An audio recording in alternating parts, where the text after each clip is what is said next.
IPL 2026ல தலை இல்லாம CSK ஸ்ட்ராங்கெஸ்ட் playing 12 எப்படி இருக்க போகுது? பிளேயிங் 12ல தலை இல்லாம சிஎஸ்கேக்காக விக்கெட் கீப்பிங் பண்ண போற அந்த ஒரு விக்கெட் கீப்பர் யாரா இருப்பா? டோட்டலா நம்ம சிஎஸ்கே கிட்ட ரெண்டு டிஃபரெண்ட் டைப் ஆஃப் பிளேயிங் 12 இருக்கு. இந்த ரெண்டு பிளேயிங் 12ல எந்த பிளேயிங் 12 ஸ்ட்ராங்கா இருக்கு அண்ட் சிஎஸ்கே எதை ப்ரிஃபர் பண்ணுவாங்கன்னு டீடைல்டா பாப்போம். அண்ட் கெஸ் நேத்திக்கு தலை ரூல்ட் அவுட் அப்படின்னு அபிஷியலா சொன்னதுக்கு அப்புறமா எல்லாரும் சொல்ற ஒரு காமனான விஷயம்னா தலை கண்டிப்பா இந்த வருஷம் மிட் சீசன்ல ரிட்டையர்மெண்ட் எடுத்துக்க போறாரு. இந்த வருஷம் சிஎஸ்கேக்காக ஒரு மேட்ச் விளையாட போறது கிடையாது அப்படின்னு தான். என்ன உண்மையாலுமே தலை அந்த மாதிரி பண்ணுவாரான்னு டீடைல்டா பாப்போம். அப்போ நீங்க இந்த வீடியோக்கு லைக் கொடுத்துருங்க. சேனலுக்கு ஃபர்ஸ்ட் டைம்னா சப்ஸ்கிரைப் பண்ணிக்கோங்க. இப்போ வாங்க கேஸ் வீடியோக்குள்ள போலாம். கைஸ் ஃபைனலா நம்ம CSK first match CSK RR மேட்சுக்காக சென்னையில இருந்து இப்போ ராஜஸ்தான் கவுஹாட்டிக்கு போய் லேண்ட் ஆயிட்டாங்க. மோஸ்ட்லி கேஸ் இன்னைக்கு கவுஹாட்டில பிராக்டிஸ் கேம்ப் இருக்கும் அப்படின்னு சொல்றாங்க. லைட்டா பிராக்டிஸ் பண்ணிப்பாங்க அப்படின்னு நினைக்கிற கேஸ் இந்த மேட்சுக்கெல்லாம் முன்னாடி. அண்ட் ஒரு ஷாக்கிங் திங்னா கேஸ் நம்ம தலை மோஸ்ட்லி டிராவல் பண்ணல கவுஹாட்டிக்கு அப்படின்னு நினைக்கிறேன். சென்னையிலே ஸ்டே பேக் பண்ணி நல்லா ரெஸ்ட் எடுத்துக்கலாம் அப்படின்னு தலை இருக்கிறாரு அப்படின்னு நான் நினைக்கிறேன் கேஸ். பிகாஸ்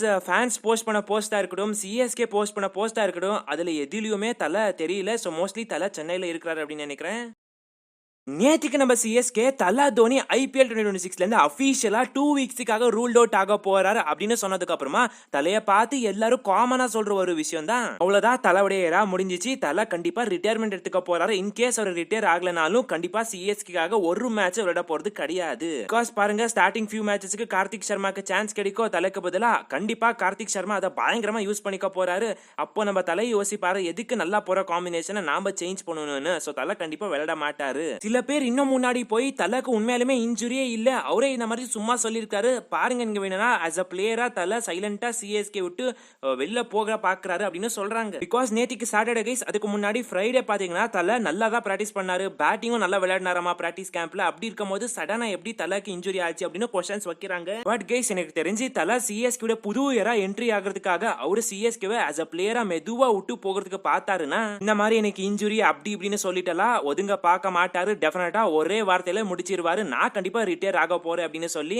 100% கைஸ் தலக்கு இன்ஜுரி இருக்கு, அதனாலதான் அவர் வெளியில போயிருக்காரு. அதை விட்டு அவர் ஃபேக் இந்த மாதிரி எதுவும் பண்ணி உட்கார மாட்டாரு, ஹைப் எல்லாம் கிரியேட்டே பண்ண மாட்டாரு கைஸ் அவரு மொத்தத்துல. ஓகே, அதை விட்டு தள்ளலாம். கார்த்திக் சர்மா இப்போ 11க்குள்ள செட் ஆகி செம்மையா விளையாட ஆரம்பிச்சிட்டாருன்னா தலை ரிட்டையர் ஆவாரா இந்த வருஷத்துலயே அப்படின்னு நம்ம பார்த்தோம்னா 100% கைஸ் நோ சான்ஸ். தலை டெஃபினட்டா ரிட்டையர் ஆக போறது கிடையாது இந்த சீசன். ஃபுல் சீசனுக்கும் தலை சிஎஸ்கே ஸ்குவாட் கூட இருக்க போறாரு. என்ன ப்ரோ நீ எதுக்கு இவ்வளவு கான்பிடென்ட்டா சொல்ற அப்படின்னு கேட்டீங்கன்னா கைஸ், நம்ம தலைய ஒரு இன்டர்வியூல சொல்லிருப்பாரு, லைக் ஒரு பிளேயர் ஏஜ பேஸ் பண்ணி ரிட்டையரே ஆக கூடாதுன்னு. ஒரு ஃபிட்டா இருக்கிறாரா, டீமுக்கு வரலாம் கான்ட்ரிபியூட் பண்ண முடியுதா, ரன்ஸ் அடிக்க முடியுதா, கண்டினியூ பண்ணணும், எதுக்கு ரிட்டையர் ஆகணும் அப்படின்னு கேட்டிருப்பாரு. அதே கைஸ் சேம் நம்ம தலையுடைய கேஸ்லயும் தலை இந்த இன்ஜுரி விட்டு பாருங்க, நல்லா ஃபிட்டா இருக்கிறாரு, டீமுக்கு அவரோட கான்ட்ரிபியூஷன் நல்லா தேவைப்படுது, நல்லா கான்ட்ரிபியூட் பண்றாரு, ரன்ஸ் அடிக்க முடியுது, சிக்ஸஸ் அடிக்க முடியுது. இப்படி இருக்கும்போது கேஸ் எந்த ரீசனை வச்சு தலை ரிட்டையர் ஆகணும், இதுதான் கேஸ் மெயின் क्वेश्चन.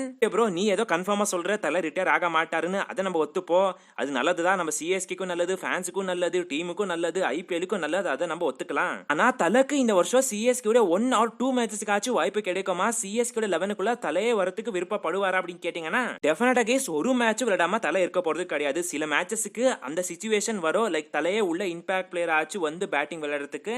பாருங்க நம்ம டாப் 3 கொடுத்த ஸ்கோரை சேஸ் பண்ணி முடிச்சிட்டாங்க. ஒரு 12 ரன்ஸ் அப்படி இருக்கு ஒரு 30 பால்ஸ்க்கு அப்படின்னா நம்ம தலை உள்ள இறங்குவார் இம்பாக்ட் பிளேயரா அண்ட் 2 6 அடிச்சு ஃபேன்ஸுக்கு என்டர்டெயினும் பண்ணுவாரு. இல்லனா நம்ம சிஎஸ்கே டாப் 2க்குள்ள கன்ஃபார்ம் ஆயிட்டாங்க, இதுக்கப்புறமா சிஎஸ்கே டாப் 3க்கெல்லாம் போறது வாய்ப்பே இல்லைன்னா அப்போ கூட தலை உள்ள என்ட்ரி கொடுத்து ஃபேன்ஸுக்கு ஒரு என்டர்டைன்மெண்ட் கண்டிப்பா கொடுப்பாரு. ஆனா நம்ம இன்னும் லாஜிக்கலா போனோம்னா லைக் சிஎஸ்கே ஒரு டிஃபிகல்ட்டான சிச்சுவேஷன்ல இருக்காங்க, லைக் ஒரு 3 பால்ஸ்க்கு 10 ரன்ஸ் தேவைப்படுது, இம்பாக்ட் பிளேயர் இன்னும் அவைலபிளா இருக்கிறாருன்னா சிஎஸ்கே அப்போ கூட தலை ஏற்கிறதுக்கு யோசிக்கவே மாட்டாங்க, தலையே உள்ள இறங்கி வருவாரு. பிகாஸ் அந்த மாதிரி பிரஷர் மேட்ச்ல அந்த மாதிரி ரன்ஸ் தலையால மட்டும் தான் அடிச்சு கொடுக்க முடியும். டெஃபினட்டா கேஸ் தலை இந்த வருஷம் மிட் சீசன்ல ரிட்டையர் ஆக போறது கிடையாது. இந்த வருஷம் எண்ட்ல வேணா ரிட்டையர் ஆகலாம், அதுக்கு முன்னால ரிட்டையர்மெண்ட் சான்ஸே இல்ல. ஒரு ப்ராமிஸை வேற தலை பண்ணி கொடுத்திருக்காரு, என்னோட லாஸ்ட் மேட்ச் சேப்பாக்ல தான் இருக்கும்னு. சோ டெஃபினட்டா தலை அந்த ப்ராமிஸை காப்பாத்ததான் போறாரு. அண்ட் அப்படியே ஐபிஎல் தலைக்காக சேப்பாக்ல ஃபைனலா ஷிஃப்ட் பண்ணாலும் ஷிஃப்ட் பண்ணலாம். சிஎஸ்கே எங்க டிராஃபி ஜெயிச்சு தலைக்கு ஒரு செம்மையான ஃபேர்வெல் 100% கொடுக்காதான் போறாங்க. அப்படி கொடுக்கணும்னு நாமளும் ப்ரே பண்ணிப்போம். ஓகேப்பா, இது கேட்டதுக்கு அப்புறமா கொஞ்சம் பாசிட்டிவ் ஆனோம். பட் தலை இல்ல சிஎஸ்கேட 5 மேட்சஸ்க்கு அந்த மேட்சஸ்க்கு எல்லாம் சிஎஸ்கேட பிளேயிங் 12 எப்படி இருக்க போகுது?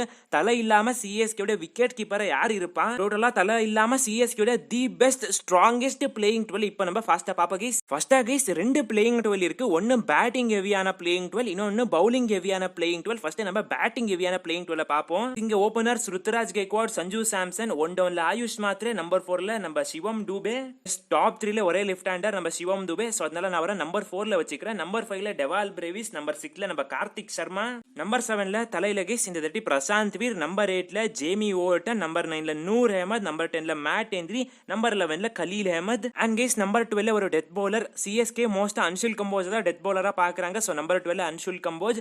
கைஸ் சால்டா சிஎஸ்கே கிட்ட 9 பேட்டிங் ஆப்ஷன்ஸ் இருக்கு. கம்போஸ்னாலயும் பேட்டிங் பண்ண முடியும். அண்ட் கிட்டத்தட்ட 7 பவுலிங் ஆப்ஷன்ஸ் இருக்கு. துபேயோ சேர்த்தா நம்ம ஆயுஷ் மாத்ரே சேர்த்து பார்த்தோம்னா 8 பவுலிங் ஆப்ஷன்ஸா இருக்கும். டெஃபினட்டாக செம்ம பேலன்ஸ் இருக்கு இந்த டீம் கிட்ட. முக்கியமா பேட்டிங் ஒரு மிக பெரிய ஸ்ட்ரென்த்தா இந்த டீம் கிட்ட இருக்கும். ஓகே, ரெண்டாவது பிளேயிங் 12 அப்படின்னா பவுலிங் ஹெவியா சிஎஸ்கே பிளேயிங் 12 எப்படி இருக்கும்னு பாப்போம். ருத்துராஜ் கெய்க்வாட், சஞ்சு சாம்சன், நம்ம Karthik Sharma, Dube, Dewald Brevis, Prashant Veer, Jamie Overton, Ramakrishna Ghosh, Noor Ahmad, Matt Henry, Khaleel Ahmed and impact பிளேயரா அன்ஷுல் கம்போஜோ, குர்ஜப்னீத் சிங் யார் வேணா போட்டுக்கலாம். பட் டெஃபினட்டா இந்த பிளேயிங் 12 சிஎஸ்கே போனாங்கன்னா மிடில் ஆர்டர் மாட்டிக்கும். பிகாஸ் டக்குன்னு டாப் 2ல ஒரு விக்கெட் போச்சுன்னா கார்த்திக் சர்மாவால பவர் பிளேல விளையாட முடியுமா? ஆயுஷ் மாத்ரே, உர்வில் படேல் கொடுக்குற மாதிரி ஸ்டெபிலிட்டி அவரால் கொடுக்க முடியுமா அப்படின்னு எக்கச்சக்க क्वेश्चंस வரும். டெஃபினட்டா கைஸ் நம்ம ஸ்ட்ரென்த் என்ன அது நம்ம பேக் பண்ணுவோம். நம்ம strength batting. So heavy batting ஓட போவோம். பவுலிங் லைனப் அப்படி வீக்கா இருந்தாலும் பார்த்து போ பேட்டிங்கை வச்சு. சோ மோஸ்ட்லி கைஸ் நான் ஃபர்ஸ்டா சொல்லிருப்பேன்ல பேட்டிங் ஹெவியான லைனப் அதை வச்சு தான் சிஎஸ்கேவும் போவாங்க. அண்ட் சிஎஸ்கே உடைய தி பெஸ்ட் ஸ்ட்ராங்கஸ்ட் பிளேயிங் 12னா அதுதான் இருக்கும். சோ நீங்க என்ன நினைக்கிறீங்க கைஸ்? தலை இல்லாம சிஎஸ்கே உங்களுடைய பிளேயிங் 12 எப்படி இருக்க போகுது? மறக்காம கமெண்ட் சொல்லிட்டு போங்க. Happy Sunday, bye guys.